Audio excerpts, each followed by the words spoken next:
सरकार संविधानापर्यंत प्रमाणे चालतं आणि यापुढेही सरकार संविधानाप्रमाणेच चालेल. सरकार दबावाने चालत नाही आणि नियमबाह्य चालत नाही. मात्र सरकार सगळ्यांचं ऐकून घेतं. सगळ्यांचं ऐकून घेणं ही सरकारची जबाबदारी असते. कोणी चांगल्या शब्दात मांडतं, कोणी वेगळ्या शब्दात मांडतं.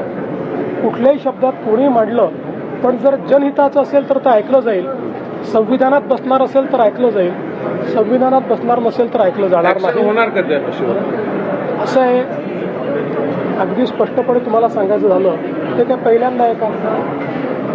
चाललंच आहे. मात्र आमचं लक्ष समाजाकडे आणि मराठा समाजाकरता आमच्या सरकारने जे केलं ते इतर कुठल्याही सरकारने केलं नाही. आम्हाला मराठा समाज असो, ओबीसी समाज असो, SC असो, ST असो, BJ असो, NT असो, संविधानाने सगळ्यांची काळजी घ्यायला सांगितलेली आहे.